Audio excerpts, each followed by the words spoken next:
So I think we're going to get started because we have a lot of important information to share, and I'm really excited to see everybody here. So um, we're going today we're going to be talking about um, ultimately SB 116, which is the bill that many of us call Paid to Stay. I'm going to let the professionals who are on the panel describe exactly what this bill is, but it is an important tenant protection that prevents homelessness. And so to have you here to talk about it, I'm really excited. I'm going to introduce every one of the panel people right before they speak. Give them some time to speak, take questions. We're going to be a small, intimate, and powerful group, so feel free when we get to Q&A that you can take yourself off mute and ask your questions more directly. But we're going to begin with Senator Lockman. She has championed this bill and many, many other tenant protections in her career, and so really excited to have her. For those who don't know, she represents Senate District 3, which is Wilmington with a little bit of Newport in it, is from what I read.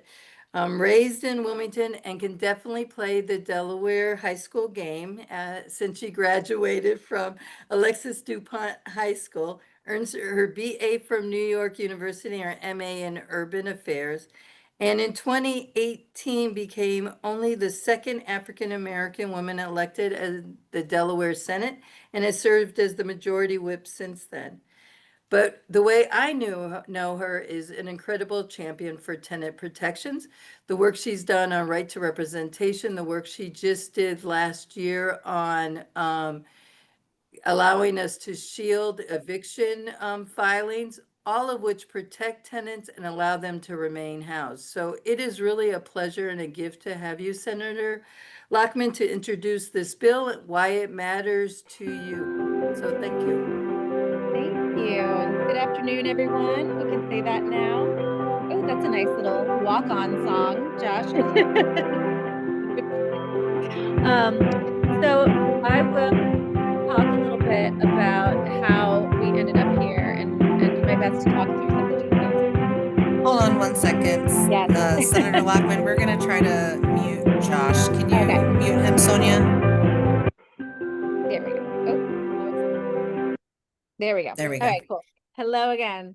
So yes, I know most of you, if not all of you, but for those of you I don't know, Tizzy Lockman, state senator for the 3rd district.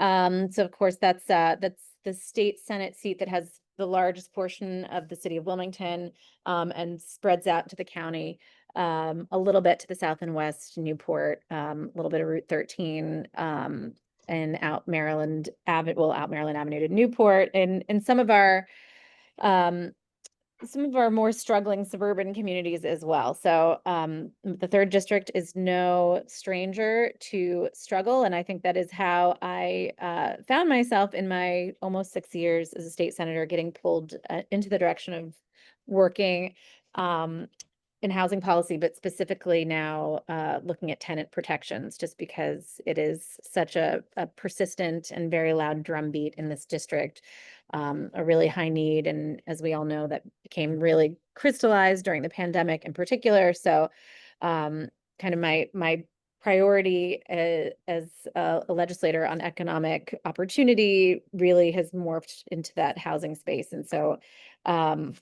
looking to do what I can to strengthen the landscape for the folks that I represent, which I think oftentimes in Wilmington we tend to see the most acute expression of these systemic issues that are happening everywhere across the state. So as Sonia mentioned, I kind of started with source of income protection, which should be implemented fully in the new year. And then last year we were able to get eviction record sealing completely done. I was hoping to get both of these bills done, but the pace of the legislature. So very excited to have that sort of post eviction recovery part in place. But we know that there's still so much more that we need to do to look out for renters and the whole renter landlord dynamic. And so just I'll do the simple explanation of it. With pay to stay, as I'm sure a lot of you already know, it's you know, about people falling into that eviction pipeline when they've fallen behind on rent specifically, but can ultimately pay all that they owe.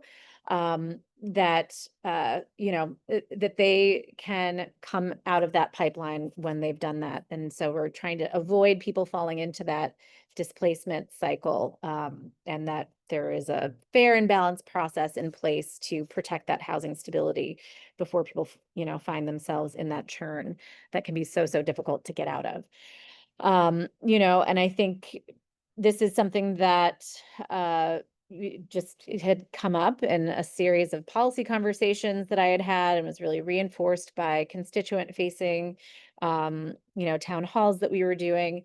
And again, it's about preventing the cascading costs that happen when families find themselves out of their housing situation, so we can start to bring down that eviction rate, which of course is a little bit of a black mark on our reputation as a state as well.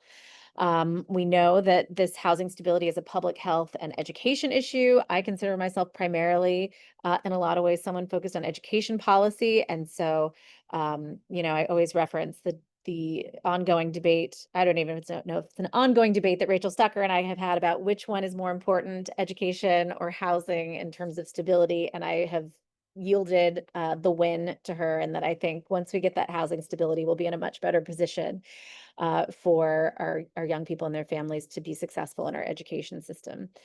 You know, and we, as ever, and as is required by the legislative process, look to make sure that there was fairness in this bill for landlords as well. It's not about, you know, canceling out rent or excusing non-payment. It's just giving this opportunity for one to redeem themselves by paying what is owed, and then not being then subject to an unfair ongoing process when they've met their fair part of it.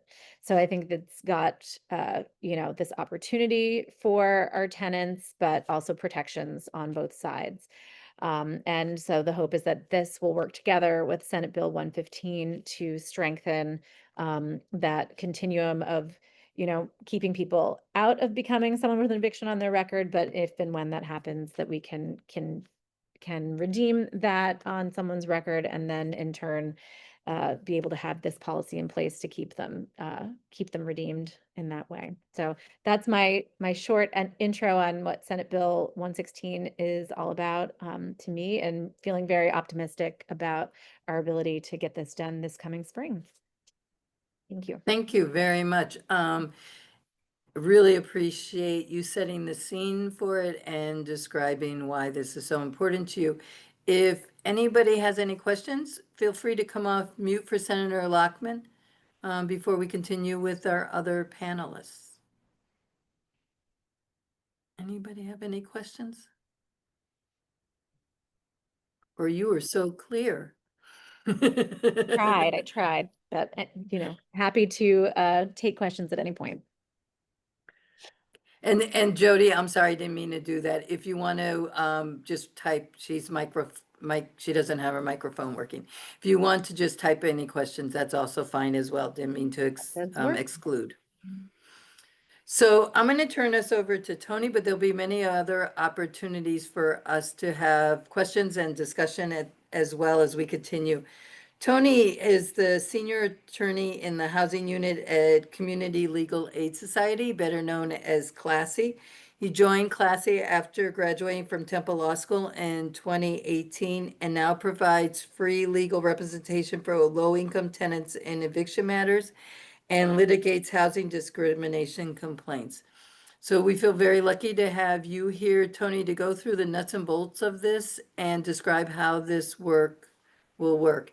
But before you do, Tony, just really quickly, Jody was just able to type in a question, which you two, Senator Lockman or Tony, can decide which one of you wants to answer. But the question is, my clients are people with very limited income on land in that pipeline. What funding would be used to get them up to date on their rent? And is that part of this bill? So I can say I was starting to type in response, and great question. You know, it's not currently accommodated in the bill in terms of there being, you know, a pot of funding to support that. Where we did end up, you know, addressing payment in the bill really was more to do with forms of payment that would be accepted. I think in part, perhaps because on the part of landlords, maybe some concerns about payments from third parties. So, you know, if Tony has more that he wants to add to that and maybe, you know, room for improvement in the bill, I'm happy to hear that as well. Yeah, I think the only thing that I would add to Senator Lockman is this, I think, bill creates a good opportunity to do more advocacy to help build those pots of money. Like we've seen, whether it's the HSP program or other funding that we have seen from Delaware State Housing Authority. When Classy's clients, our tenants have access to that money, then again we're looking at amazing savings that the state is able to see and keep people in their homes when there is an easy access to that assistance money. So again, I think advocating for pay to stay, and then on top of that saying, by the way, there's this HSP program that was around, or there's this DHAP program that was around. This really helped a lot of people. I think that's a good add-on to the bill here. And I see Cheyenne added something to. We're going to leave that one to the end, which is fine, and I'm going to turn it over to you, Tony. Great, and I just want to make sure I've got PowerPoint very basic up there, more so just to keep things moving along. But again, I want to thank Sonia and Rachel and the whole HAD team for bringing us together, and especially Senator Lockman for being a real champion and leader on housing issues in general, but also with this bill. So kind of just setting the background that Senator Lockman did a great job of. I'll speak specifically to the work that Legal Aid is doing with the right to representation bill passing and us getting more and more clients. I will be very clear. I love my job. I love every aspect of my job, except for when we have clients who just owe money.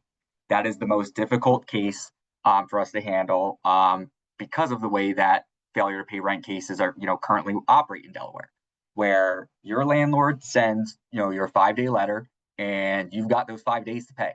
And if you don't pay and you pay on, 1201 on day 6, as long as that magic reservation of rights language is included in their notice, they can still proceed with the eviction. And anytime that I talk to, whether I'm back at my old law school or talking to community groups that outside of Delaware, jaws drop when that is said. When I was a law student doing eviction cases in Philadelphia, my clients would show up, with their check or with cash at court that day and give the money to the landlord, and everybody went home happy. And that was it. Landlord got paid, tenant was able to stay in their home, and that was just that was how things worked. So coming to Delaware and knowing that there could be cases where my clients paid their rent, albeit a little late, but they paid their rent, paid the money that was owed, and still got evicted is just just horrifying to me. So again, what we are really dealing with here is, and I guess just to be clear, that these, we're not dealing with cases where a tenant just, doesn't want to pay or doesn't pay. These are instances where there's an emergency, or, they're deciding between, oh, my car broke down and I need to make a payment in order to be able to continue to drive to work so that I continue to pay my other bills. My Social Security check came late or hit late, or I lost my checkbook. We have so many stories with our clients for legitimate reasons why the rent is paid and why the rent could be repaid very quickly, but because of the current state of how the law works, they're not able to. And then my job becomes, okay, I'm looking for some technical defense or some way to really put this screws on a landlord, when it would be as simple as just giving them getting them their money. Delaware, at least in this general region, is the outlier. Maryland, as I said, Pennsylvania, New Jersey, Virginia, each of those states you can pay your rent up until the time of eviction. So again, really, with this major change, it is going to help so many tenants. It's going to get a lot of landlords paid, but it's also going to get us in line with all of our neighbors. Just to go through, the real, again, this is why I'm happy that, this is the one that I get to do. It's very easy. It really is almost as the name says, it's paid to stay. Tenants are paying their landlords in full. So that includes late fees, the fees to go to court. Landlords are being made whole here. This is not, again, where there is, some pushback from landlords due to the time that it takes to file. Again, we recognize that that there is a cost to that. But again, that cost is also going to exist. It currently exists. You still need to file. You still need to go through that process. You're still using that time. Here, what we're saying is instead of at the end getting an eviction at that, you are getting paid, again, the money in full, and your tenant is staying. On top of that, the payments are up until the time that the eviction is actually carried out. So again, what we're dealing with, where we have plenty of instances where the writ of possession is posted, and we're asked to kind of hop in at the last minute. And sometimes we're able to connect our tenants with, or our clients with, funding resources or help with the communication between the landlord and the tenant. But again, when we're, hearing that the issue is money and that the, problem is that the tenant just owes money and that the writ is posted, there's not really a whole lot that we can do. Here, with this, with this bill passing, we would again be able to have tenants who, once they, or if they're able to come up with the money, we're able to put a halt on the eviction as long as that eviction has not actually been completed yet. I guess another issue that landlords have notified is, or have noticed and explained to us, is that they're potentially fearful of tenants who are just repeating this process over and over and over again. So what we've put in as kind of the response to that is this is only, this right to pay to stay only exists for tenants who have less than 3 failure to pay rent judgments in a 24-month time period. So again, this is not a case where, you can, if you're a tenant who is just willfully choosing to pay late or willfully choosing to not pay your landlord on time, you can't just keep going through this process and delaying like that. You basically have 3 shots at it. Again, there's some other, technical things that we can get into if there's any housing providers here who want to go through, kind of what that process looks like. But again, that is the very easy bare bones of the process. And again, I think in terms of the work that Legal Aid does, right to representation, huge step. Getting attorneys involved and on these cases and being able to, have the resources to get on more of these cases. This bill, again, to speak as selfishly as I can here, makes the hardest part of my job a whole lot easier. And it makes, it being able, the hardest conversation that I think my colleagues and I have is, saying to the tenant, look, we know you have the money and that your landlord still wants you out and they can still have you out. Being able to not have that conversation anymore is going to make me a lot happier. But also, again, it's just so critical for protecting family, protecting and creating that housing stability. So that again, we can, start working on the education side of things and working on the other, areas where we can create, more stability and healthier and safer Delawareans. So. If anybody has any questions, again, feel free to put it in the chat, or we can wait until the end. But that's all that I have, Sonia. That's great. If people want to just come off chat, I can't see everybody actually, if you stop sharing your slide, Tony, there we go. Then we can see everybody. If anybody wants to just come off chat, or Jody, if you want to type it into the chat, feel free to ask any questions of Tony before we go to our third speaker.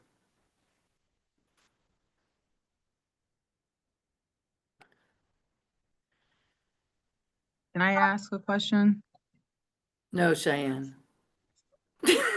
Of course, go ahead. Tony! Sorry. You gotta tell them.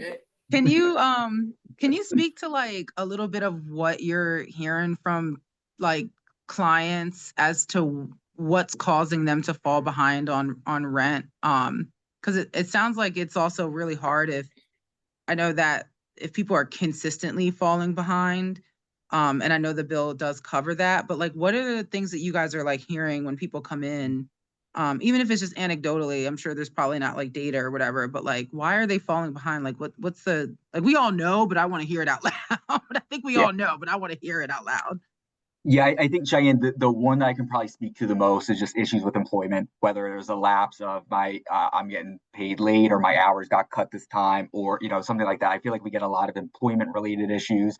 But no, I think outside of the income actually just being lower at a certain point, really it is just, I try to think of maybe a couple months ago, I had a client, whose car broke down and could not get to work without that car and couldn't afford to pay Uber or Lyft every day and was not accessible by bus. So with those things out of the way,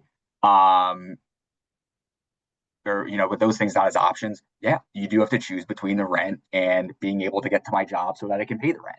I think those types of costs, we can go down, whether it's a car breaking down or, especially during, the COVID with work, it can be a combination of work hours just being cut for economic reasons, but also, health reasons. Like if you don't have a generous, work policy in terms of being able to take time off and you get sick, then you're not getting paid. So that is definitely an issue as well. I see that. The unemployment. Yep, that absolutely. Yeah, I think that is one thing to think about as well. Is we'll have clients who are saying I'm still waiting for my unemployment, right? Because that process takes forever. Particularly, again, the other issue is that now, again, some of these issues are fixable. The one example I gave about Social Security, if your Social Security check comes late, usually we can work with landlords or do something fair housing related. But we do see instances, where the Social Security check hits after day 5 or after whatever day they've arranged with their landlord, and then they're not getting paid there. I see Sandy, one of my colleagues here, also added something, and again, this is an instance where it's not necessarily tenant's fault, where if the landlord is slow with the recertification process, and tenant income changes, particularly for subsidized housing or income-based housing, if their income changes and landlord takes their time with the paperwork, it becomes a struggle for us to try to make that adjustment happen in time, and then they fall behind 1 month without any income. We're talking potentially hundreds of dollars that they have notified their landlord that they don't have, and then it becomes a fight of getting the landlord to actually apply that adjustment, when it's needed. I know I see a couple of classy folks on here if anybody wants to share any stories of what happens, but I do need to say, we frequently will hear a variety of different emergencies that will pop up as the reason why. Again, this is why I'm going to be late. A lot of the time, it is I needed to make a payment. I'm going to be short on my rent until I get paid again. That Tony, is who this bill helps. Tony, for those of us who aren't in the weeds of it, can you explain what recertification for property is? Yes. The one So that you just spoke about. Why are people getting recertified at all? yeah, for sure. So with Classy dealing primarily with subsidized housing, there are within the umbrella of HUD or other subsidized housing, we're going to see some programs that rent is based on income. So once that happens, if you've provided your income to your landlord, rent is set there. If your income changes, so if it goes up, but mostly if it goes down, your rent is going to be adjusted based on that income change. So again, that paperwork is handed in, landlords should be handling that right away so that your rent is properly adjusted to match your new income. But a lot of times what we'll see, we'll have clients come to us after that process is played out, and the landlord might have fallen behind a month or 2 or 3. And so they've reported, as they are required to, that change in income, but the rent doesn't change, as it's required to with the variety of these programs. Thank you. Sherelle also wrote in the chat, in some situations, the state can help with back rent payments, but there are cases where landlord's apartment complex refuse to accept those assisted payments. Unfortunately, even when help is available, the tenant may still end up with an eviction on their record, which makes it very difficult to rent in the future. In cases like that, how or when can an eviction be sealed? That's the issue she is facing. I was a reliable tenant, who always paid on time. And I'd like to understand what options are available to clear this from my record. Right. So what we'll be looking at, and again, we can do a whole other PowerPoint on our new kind of filing shielding law that was recently going into play. So that and again, it's a little technical. So Sherelle, I'm happy to connect with you offline and kind of talk about what that process is going to look like. But yeah, I mean, I think you're 100% right there, at least in terms of the even when the help is available, landlords not being willing to accept. 116 again will address that, and will hopefully stop or will stop. Not going to just because the law is in place doesn't mean landlords aren't going to do it. But again, there's very clear language in there of related to accepting or require landlords to accept any payments like that.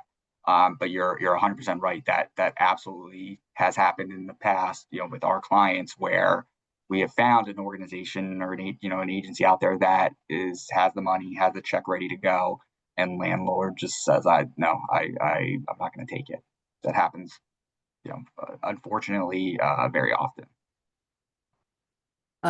Also based on SB 115 now, there is a process for, as Senator Lockman put in the chat, if 5 years have passed since the last eviction filing or judgment, there is a process for somebody to have expungement. And Tony, thank you, just read my mind. He just put his email address in the chat so that Sherelle, you or anybody else who has a personal issue to be talked about legally, you can reach out to him. Any other questions before we go to our third panelist? I did have a question for Tony. The last scenario that you described, would that be considered discrimination? So again, with the source of, I think that there's if it's coming, this is a good question. I don't know if how that would fall under the about to be started source of income bill. I would probably think no as discrimination, but I think it's definitely something to look into. But just in terms of the way that the bill is written, it is just going to be, that bill itself would be enough to argue or to fight the landlord on. So I don't think it would even, again, there might be a plausible discrimination claim, but wouldn't be the only avenue or necessary. Okay.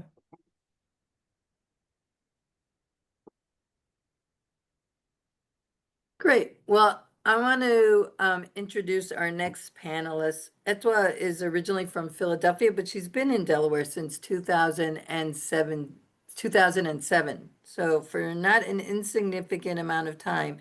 She's a graduate of Delaware Technical Community College, where she has earned her associate degree in human services, graduating magna cum laude. And currently serves as a housing resource specialist for the FIRST program with the Delaware Department for Services for Children, Youth, and Their Families, and case manager for the Fresh Start Resource Center in Smyrna, Delaware. But the reason we've asked her to speak today is because she is a person with lived experience on pay to stay. And I must admit, one of the hardest things we ask people to do as advocates is to share some of the most difficult times in their life publicly. And so it is with extreme gratitude, Etwa, that you are here willing to share your story around this issue and how this law would have benefited you. So thank you. Thank you for having me. And hello to the wonderful ladies at Classy who's helped me through some of those horror stories. So I'm here because I'm in total support of this legislation or bill passing, because it in fact happened to me not long ago. I have My rent is extremely high. Um, and I pay half of my rent. And I couldn't pay it in full because my paycheck didn't allow it. So I paid half of it with the intention to pay the next time I got paid, which is biweekly, and I did so. And once I submitted the payment, I received a notice stating that they received the payment, but they reserved the right to continue with the eviction process. Um, and that's horrifying because I've worked very hard to come off of subsidy. I was, I think, on the Housing Choice Voucher Program for, man, from 2000 to I think 2019. And that was a very long time to depend on subsidy and to be able to pay rent in full. I'm proud of that, but Jesus Christ, rent is high. But to be able to work to that point, you got to build. You have to come out of the comfort zone of being able to receive subsidies like that, because you can get really comfortable with that kind of subsidy. You can get really lazy. But to be able to work my way up and then to pay the rent, and then be told, well, I'm still gonna take you to court. It's almost like being bullied. It's like somebody taking your lunch money and there's nothing you can do about it. And it was hard, and I was afraid, and I was reaching out. I reached out to the senator, don't forget his name. At the Day for Housing. I met him. Why can't I remember his name, Sonia? Jesus Christ. The Townsend? Yes, Senator Townsend, and we spoke about it, and he reached out to them on my behalf, and they didn't care what he had to say. I had a couple other people reach out, and finally, Nick, I don't know what she said. I don't know how she said it. It went away. And I think I'm one of the lucky ones because this doesn't go away for everybody. I have a story to share about, I am a housing resource specialist, and I have families who are looking for housing, needing housing, don't know where to start, don't know how to advocate for themselves. And I had a connection with the landlord and the tenant. And the landlord, I mean, she was already talking about court prior to her even signing the lease. And I was like, Jesus. And the issue was the way the potential tenant got paid. So everything is the first of the month, and then you have the 5 days. And so the landlord was like, well, if you don't pay me like this, then I'm gonna have to take you to court. I'm gonna have to do this and I'm gonna have to do that. And I was listening to how a relationship couldn't even start. It had absolutely no chance.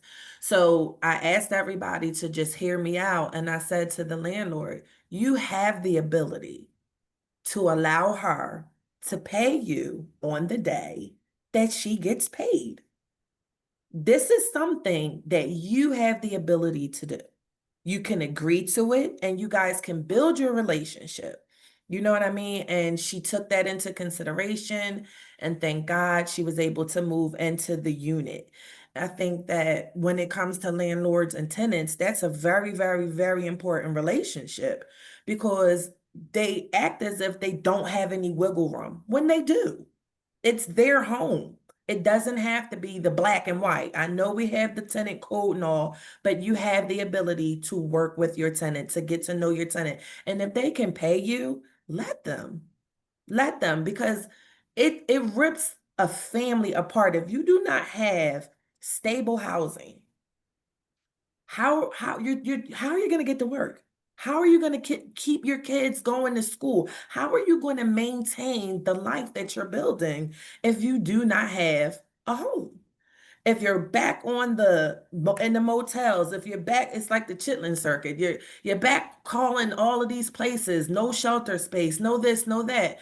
It's hard. And then everything crumbles, everything. And the dynamic of the family diminishes. And it creates more problems when you can just allow your tenant to pay you. Now, I'm not talking about months and months behind. I'm not talking about that. I'm just talking about allowing your tenant to pay you, even if it's up to that court date. If they can get it done, drop the case. It's only right. Thank you, Etwa. Any questions for Etwa? You're getting a whole lot of claps. I hope you can see that. But any questions for her while we have her? So I think that, you know, one of the things, oh, I'm sorry, go ahead. This is Todd Ruckel. I'm the Director of Relocation and Business Development for Keller Williams. This is kind of my passion project. Everyone has seen me on here on coming up with different ideas. We have 22,000 homes short right now for affordable homes. We need to get rent anywhere from $800 to $1,000 for a 1-bedroom. Mid 3 bedrooms under 12 to 1,300, and no one is talking about money. We have plans for that, but it's going to take some uniqueness. But the answer to your question on the only way it works with the landlord not giving you ability to be flexible is if they have the house paid off in full. If they don't have it paid off in full, then they have a mortgage to pay. So unless the state will act and they give the same flexibility to the landlord not to pay their mortgage on time, because they're relying on that rent to pay their mortgage, that's where the dilemma comes in. So maybe that's something the state can say, hey, if it's paid off, you can be a little bit more flexible. They have that ability. They're not have that third party that's coming down trying to take their house away if they don't get the payment. But we got to get back to, I see Tizzy's on here. We have to get back to, I'm working on the federal level for zoning requirements, forcing the state to allow small house communities. Right now, we just try to have another one in the city of Newark. It just got shot down. I'm just getting fed up with it. It's got to be done by the state level. If you go on that, I'm passing this on to everyone, go to Amazon. They have steel folding houses. They're all top level. They'll last 100 years. You can get them anywhere from 10,000 up to 40,000. We need to put them on. We need to put them at the schools so the kids will go to school on the time. We already got the infrastructure Thank there you. and get the plumbing run. We have to allow boarding houses. That's another zoning thing where we can have individual singles have a boarding house, and just like a dorm for colleges. They don't have zoning Right. for that. I Everything agree comes with back that. to- I don't mean to cut you off, but I have to comment on that. He has such a great point here. You'll allow a whole bunch of kids to be piled up in this room at a college, and you don't mind calling it shared housing then, but then you have these grown folks that are willing to room together, and then you want to tell them that is inappropriate, or the landlord has to be attached to the unit to be able to, are we into housing individuals or not?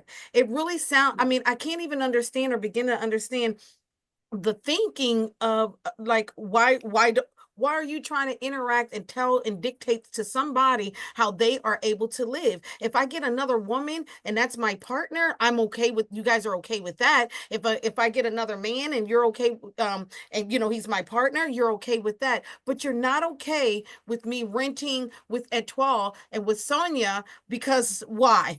None of it's making sense. Where did this new rule come that you want to dictate on how to tell people to live within their dwelling? No one tells you how Well, to. you didn't tell me you wanted to live with me. That'd be fun. It So would be. before Have a we party. start all kinds of rumors, I'm not Sorry about disagreeing that, with cutting Steve. you off. No, I'm sorry. no, no, not No, at all. that- Before I you get passionate about this dumb stuff, and I call it dumb because we were doing it in the past. All of a sudden, somebody grew a brain on the right side. I'm left-handed, so it has to be the right side. Somebody grew a Left-handed brain, person here too. and next thing you know, we're not able to house people here, there, everywhere. I have some sex offenders. I can't house them because all of a sudden they're not by the church, they're not by the daycare, they're not by here. So we're following all of those rules. However, the community doesn't want it on their block. Again, who dictate to who to rent and who can dwell and how? Let's not forget how you're making me dwell within the unit. But you want to put the kids in the bedroom together, the brothers and the sisters and the cousins, and you want to put all of them together, and then we have molestation happening, but you don't care about the adults. I mean, you want to care about the adults. You don't want to care about the kids. I know I went to the left on that one, y'all, but this is true. This is what happens. we got it.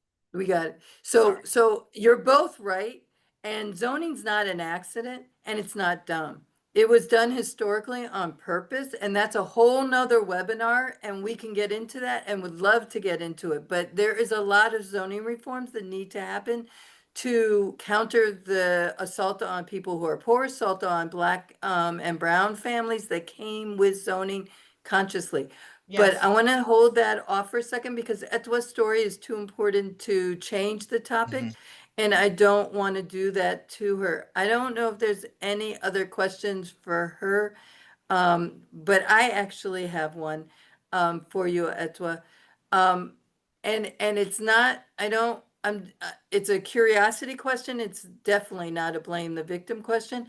But when you paid part of your rent before it was due, did you say at that time, this is the date in which I'll have the balance for you? Yes, it was open communication, and the response was you have to have the balance by the 5-day letter, and it will go out. And that was the So it didn't bottom even line. matter, It didn't. right? So in response to Todd, your thought about getting the person absolutely understand the need for them to get their mortgages, but by evicting her, they are less likely to be able to pay that month's mortgage if that's what they're really using it for than by waiting a week to get the money from her, right?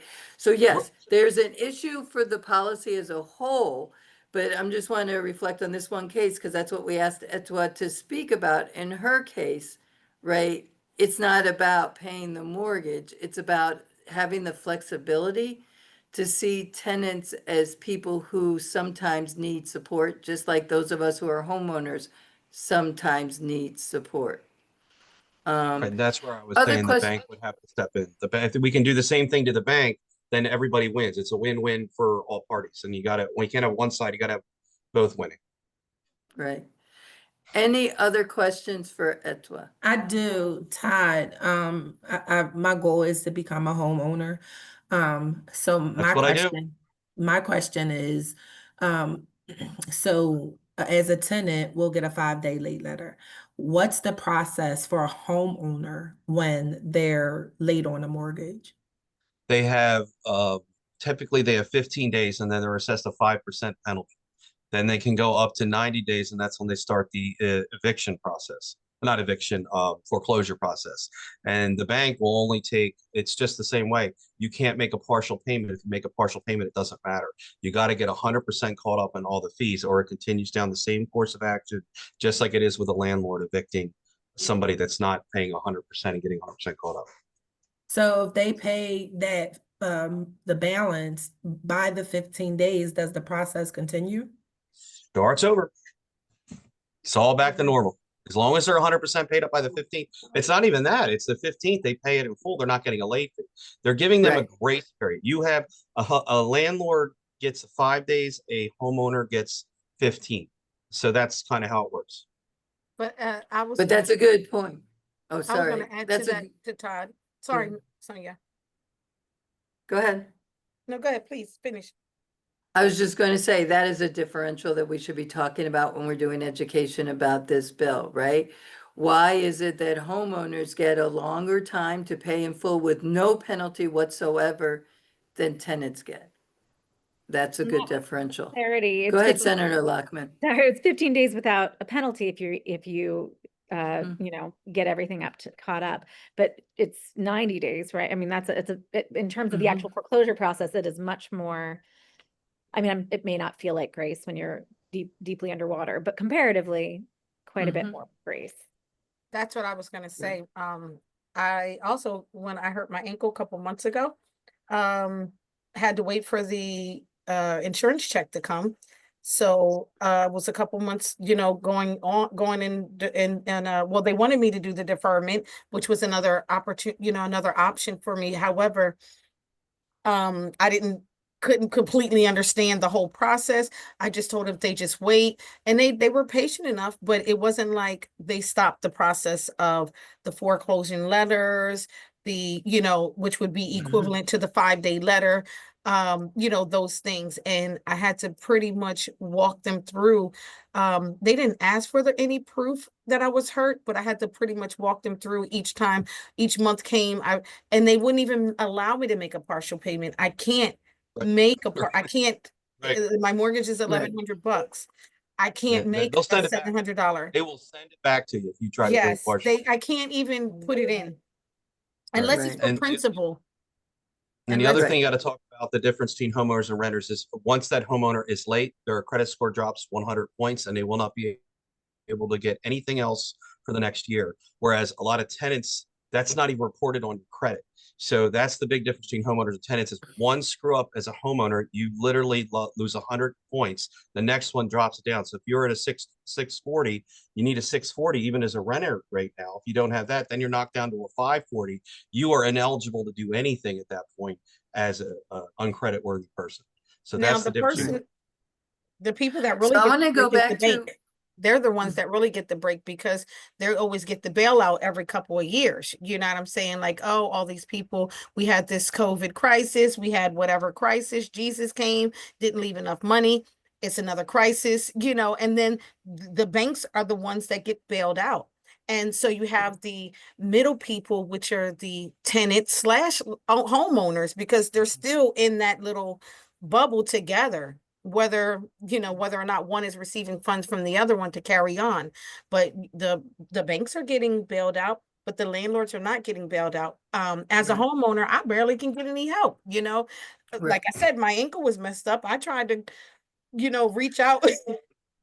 They said, oh, you're a homeowner, you can't. Same thing with my I want, can't help them. Sorry. right. I want to return, no, thank you all. This is really enlightening. The discussion is very helpful, but I want to return to a question that I asked Cheyenne to hold to the end because I don't want to lose it.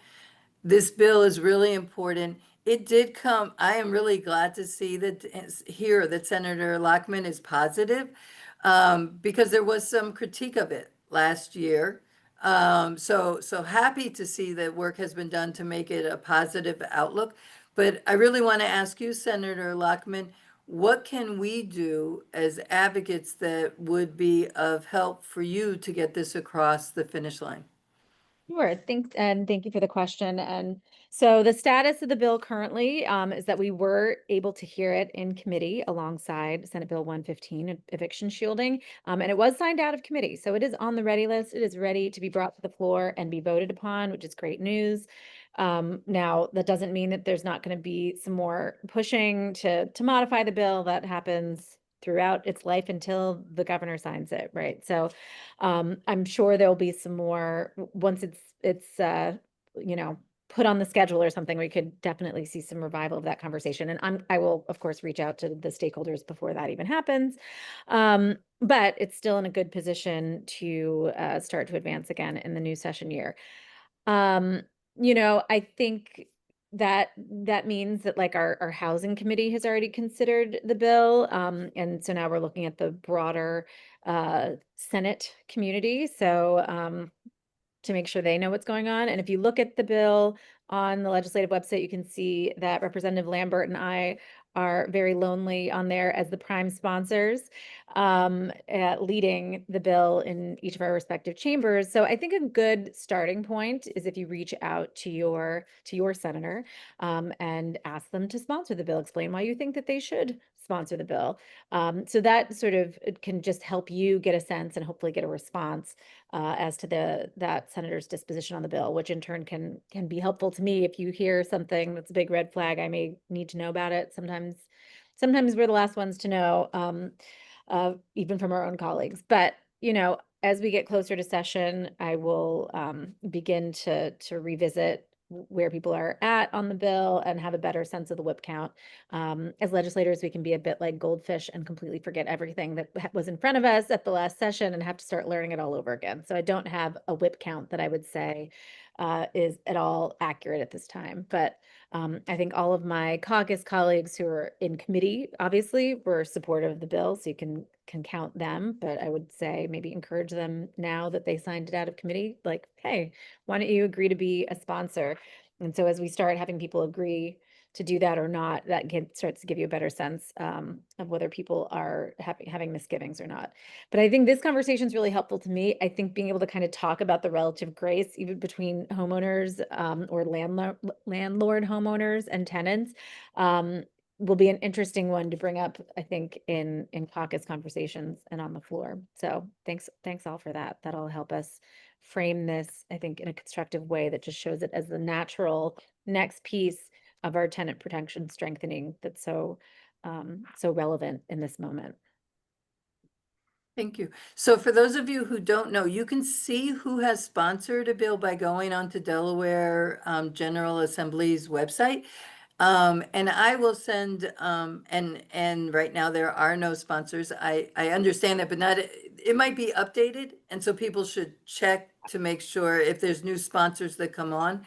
I'm just trying to show people how to do it, but I will include that information in an email to everybody who was registered for the webinar is the next step that we can take, as well as the links of how to double check. But I don't think anybody can actually sponsor anything until session starts in January. Is that correct, Senator Oh, no, we Luckman? can always add ourselves at any time. Okay, so then I stand corrected. Thank you. So then we should check, because one thing that I've learned is that senators like to hear thank you, not just critique. And so if you're particularly in Senator Luckman, for example, district, it's not a bad thing to respond to her or any other legislator who does choose to sponsor to say thank you. Because they're going to get critiques from the other side. They should know that there are constituents that are happy that they're supporting the bill, not just critiques. So Well thank you for said. that next step. The other next step that I wanted to suggest for people, for those of you who are, some of you get my housing advocate emails, but not all of you do. And so when I stop talking in a second, or actually, Rachel, if you don't mind, because she can talk and listen at the same time, I can't, is one of us will put in the chat how you sign up to become a housing advocate. That is the best way to stay on top of what's going on with SB 116. I will send out emails when a vote is happening, when there are particular senators we need to reach out to.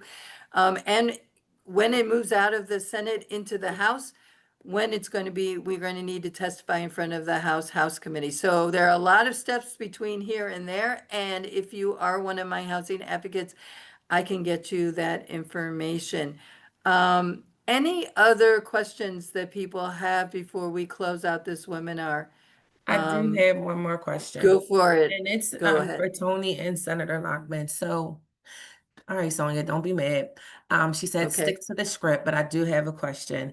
Under this bill, now I had an issue with renewing my lease, and I did get assistance with Class C for that. Will that kind of sort of maybe kind of fit in a little bit? Because, your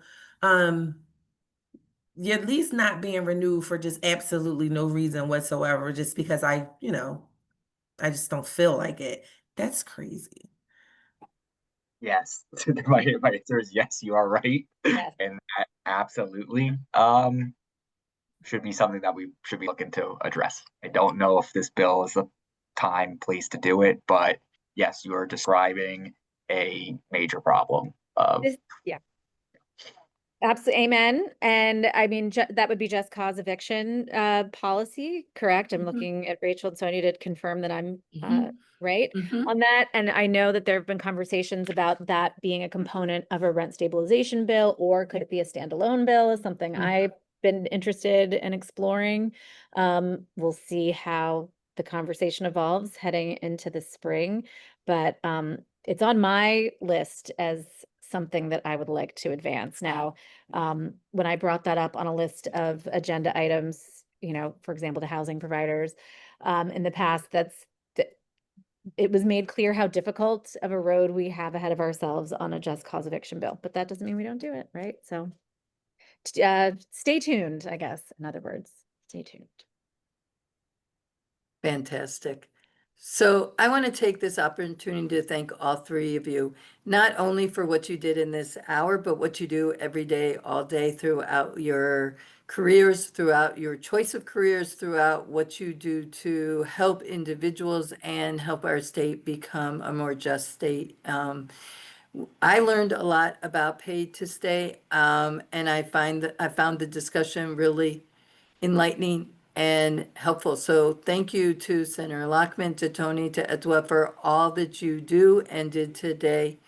We really appreciate it. And with that, I'm going to say, enjoy your day, everyone, and look for that email and feel free to reach out to me if you have other questions or thoughts. And in a second, I'll also put my email in the chat. Thank you. Thank you all. Thanks, everyone. Thanks, everybody. Thank you.